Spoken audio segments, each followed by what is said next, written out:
السلام عليكم ورحمة الله تعالى وبركاته. كنتمنى تكونوا في احسن الاحوال في تمام الصحة والعافية. اليوم ان شاء الله غادي نشارك معكم بريوات ديال الدجاج على طريقتي. كنتمنى انهم ينالوا الاعجاب ديالكم. بالنسبة للمكونات كيف ما كتشوفوا، عندنا هنا الابزار، عندنا سكينجبير، عندنا القرفة، عندنا توابل خاصة بالدجاج، عندي الكركم، عندي الملون الغذائي، عندي الملحة، عندي معلقة كبيرة ديال السمن، عندي كاس ديال العنبه مخلط ما بين الزيت البلديه والزيت الروميه، عندي قبطه ديال المعدنوس اللي غسلتها وقطعتها رقيقه، عندي هنايا 3 كيلو ديال البصله اللي خديتها وقطعتها في الهشوار باش كتسهل علينا احسن من اننا نبقاو نقطعوا بيدنا. اي منزل دابا راه متوفره فيه الهشوار راها عمليه. وهنا عندي 4 كيلو ديال الدجاج كيف ما كتشوفوا. هنا كناخذ 2 كيلو ديال الفخاد على هذا الشكل، وكناخذ 2 كيلو ديال الصدره. انا ما كنخدمش بالدجاج كامل لان كيف ما كتعرفوا الدجاج صحيح مني كنطيبوه في البريوات كيكون فيه داك العظومه الرقاقين، ومني كنسوسو الدجاجه ما كتخرج لنا شي كونتيتي كبيره. هذه الطريقه هذه كتخرج لي الكونتيتي كبيره. وكيف ما كتعرفوا الصدر بوحديتو كيجي ناشف، فضروري اننا نزيدو معاه اللحيمه ديال الفخاد حيت كتكون طريه باش ملي كيتخلطوا مع بعضياتهم كتجي العضه ديال البريوه هي هذيك، ما كتجيش ناشفه. هادو هما المكونات. غادي نبداو على بركه الله. بسم الله. غادي ندير كميه ديال البصله، ما غاديش ندير كلشي. كيف ما كتشوفوا الطاوه عندي شويه صغيره، غادي ندير نصف ديال البصله على هذا الشكل. وكذلك المعدنوس حتى هو غادي ندير نصف الكميه. نصف الكميه غادي نحتفظ بها حتى نبغي نزيدها مع البيض على هذه الطريقه. وغادي ندير التوابل، غادي ندير 2 معالق كبارين ديال الابزار. نتوما البنات كديروا القياس اللي كيناسبكم، ماشي ضروري انكم ديروا الكميه اللي كنعمل انا كنوجد كميه كبيره لحقاش غادي نوجدو من رمضان ان شاء الله. معلقه كبيره ديال التوابل الخاصه بالدجاج. غادي ندير 2 معالق كذلك ديال سكينجبير، كيف ما كتعرفوا الدجاج كيبغي سكينجبير. غادي ندير 2 معالق كبارين ديال القرفه.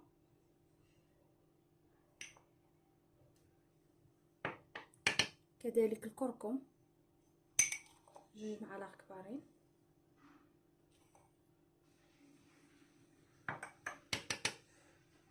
وبالنسبه للملون الغذائي على حسب الرغبه ديالكم عملت راس معلقه صغيره. غادي نفرغ الزيت كيف ما قلت لكم، كاس النص ديالو زيت البلديه والنص ديالو الروميه. وغادي نضيف الملح كذلك 2 معالق كبارين، وكتلقى على حسب الذوق. وغادي نضيف معلقه كبيره ديال السمن. وغادي نوضع الطاوه ديالي فوق النار اللي تكون مهيله.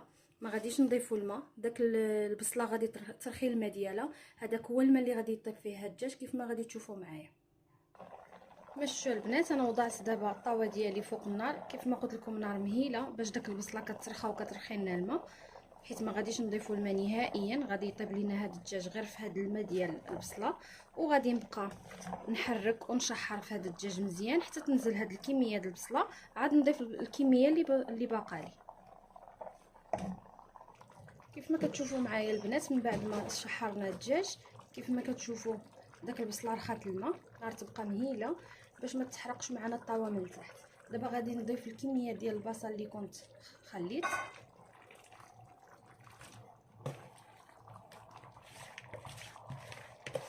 كيف ما كتشوفوا. وغادي نضيف عويدات ديال القرفه. وغادي نخلي البصله حتى تنزل ويطيب الدجاج ديالي، ورجع معكم باش نكمل معكم باقي المراحل.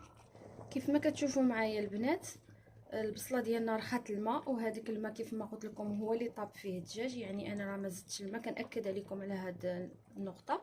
الدجاج ديالي دابا صافي راه طايب كيف ما كتشوفوا. غادي ندير واحد الكسكاس كيف ما كتشوفوا عندي في الجنب، ونوضع فيه الدجاج ديالي باش نخليوه يبرد ونفرده. كيف ما شفتوا البنات من بعد ما هزيت الدجاج ديالي كامل بقات غير البصله. دابا في هذا الوقت غادي نضيف 6 ديال المعالق ديال السكر سنيده باش نعسلوا البصله ديالنا. غادي نحركو مزيان ودائما نخليو النار مهيله. غادي نتسناو واحد شويه حتى يذوب هذاك السكر وتعسل البصله واحد شويه، عاد نضيفوا البيض والمعدنوس. ودابا البنات من بعد ما داب داك السكر تعسلت البصله شويه غادي نضيف المعدنوس. كيف ما شفتوا معايا كنا عملنا ربطه، النص عملناه مع الدجاج يطيب والنص دابا غادي نضيفو مع البيض. غادي ندير المعدنوس هو الاول وغادي نحرك. وهنا البنات انا عملت 20 بيضه. كيف ما كتشوفوا البيض ديال هاد الايام الحجم ديالو صغير، فانا عملت 20 بيضه هنايا. وانتم لكم حريه ديال الاختيار على حسب الكميه اللي غادي توجدوا. غادي نبقى نطيح 2 أو 3 ديال البيضات ونحرك حتى يذوبوا مزيان ويتفرتوا في المرقه. عاد نزيد كميه اخرى. كيف ما كتشوفوا كيف نفرغوا البيض نبقاو نحركوا. كيف ما كتشوفوا غير كيختفي داك البيض كنزيد كميه اخرى ونحرك بسرعه. سامر حتى نكمل الكميه ديال البيض اللي عندي كلها ارجع معكم.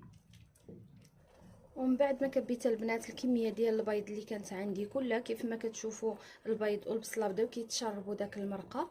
كتشوفوا الماء كيبدا يطلع للفوق والبصله والبيض كيتشربوا. غادي في هذه المرحله ما نوقفوش يدنا من التحرك، دائما تكون النار مهيله وحنا كنحركوا باش ما تلصقش معنا الطاوه، وكنستمروا في التحريك كيف ما قلت لكم. وفي هذه الاثناء نتوما كتحركوا الا بانوا لكم ديك العويدات ديال القرفه كتحيدوهم على هذا الشكل. كيف ما كتشوفوا واحد الطريف ديال العود القرفه انا غادي نزولو وغادي نخليوهم حتى يشربوا مزيان وينشفوا هذا البيض والبصله. عاد نصفيهم ونرجع معكم.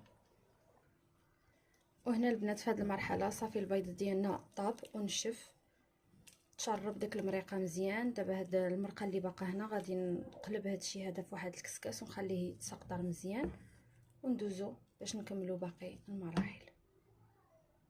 كيف ما كتشوفوا البنات عملت داك البيض والبصله في الكسكاس ها هما كيتسقطروا. غادي نخليوهم حتى يتسقطروا مزيان ويبردوا. والدجاج ديالنا دابا راه برد. غادي ندوز دابا باش نفتو الدجاج على بيد ما تبرد البصله والبيض، ومن بعد نجمع الحشوه ديالي وندوز نعمر معكم البريوات. وهذه البنات هي الحشوه ديالي من بعد ما برد لي الخليط ديال البيض والبصل وتسقطر مزيان من الماء اللي كان فيه. خلطته مع الدجاج وخليت الحشوه ديالي حتى بردات مزيان. عاد غنبدا دابا نعمر بها البريوات. ضروري البنات تخليو الخليط ديال البيض والبصل يتسقطر مزيان من الماء باش الوقت اللي تكونوا كتلويو البريوات ما تكونش الحشوه فيها الماء وتفزق لكم الورقه وتخسر لكم البريوات. انا هنايا راه عندي بارده تماما وناشفه من الماء كيف ما كتشوفوا ناشفه. غادي نبداو على بركه الله. غادي نقطع معكم الورقه.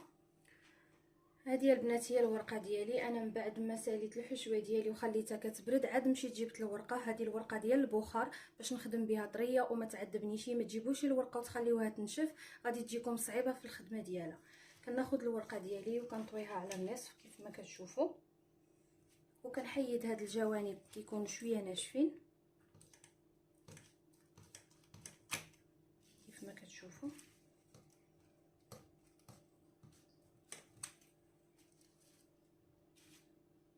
وكناخذ الورقه ديالي وكنقسمها على النصف. كنشوف النصف ديالها. انا هاد الورقه غادي نخرج منها 4 ديال البريوات. انا كنديرهم حجم كبير. كيف ما كتعرفوا الملح ضروري خصو يكون الحجم ديالو كبير، ماشي بحال البريوات ديال الحلوين كيكونوا شويه صغارين في الحجم كيف ما كتشوفوا. وغادي نقسمها على النصف مره اخرى. بغيتو ديروا الحجم صغار من هكا كيبقى لكم حريه الاختيار، كتقطعوا الحجم اللي كيناسبكم. انا كنخدم بهذه الطريقه.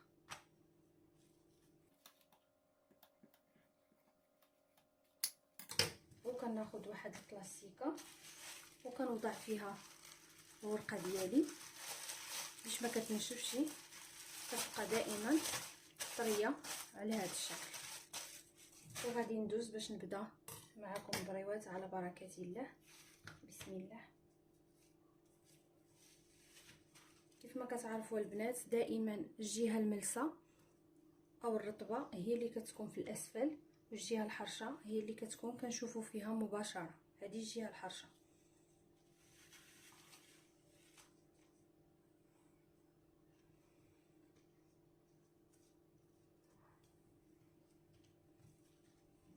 غادي نخدم معكم هاد الحبات، ناخذ كميه من الحشو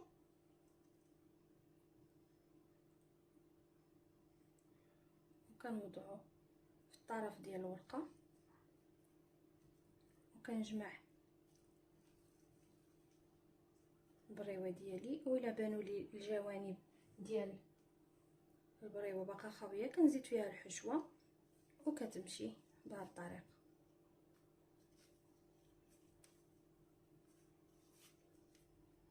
كيف ما قلت لكم انا درت البريوه الشكل ديالها كبير، ما بغيتش نديرهم صغارين. كنقادو الحواف ديال البريوه الا كان كاين الزائد وكنخليوها على جنب. غادي نعاود معكم.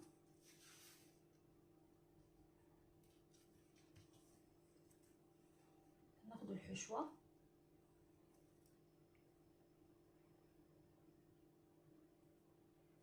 كنجيو للطرف وكنقلبو وكنشوفوا القنوته ديال البريوه. الا بانت لنا كاين شي خوا كنعمروه دائما، وكنمشيو بهذه الطريقه.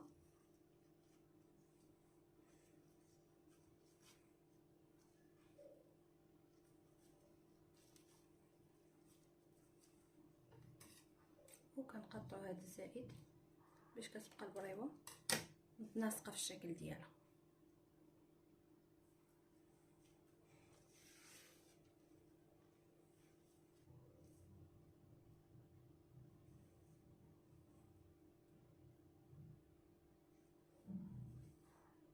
بغيتو الحجم صغار من هكا كديروا الحجم اللي كيناسبكم. ممكن تقطعوا الورقه على 5 يجيوكم صغار من هكا في الحجم.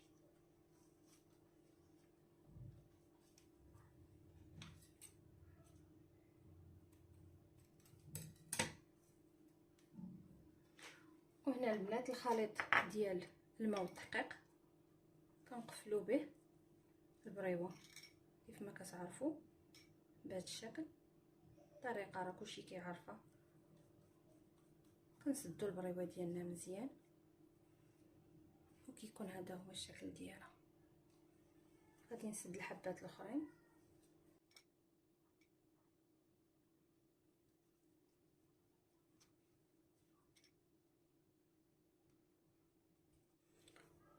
وهذا هو الشكل ديالهم كيف ما كتشوفوا. الحجم ديالهم عن قرب.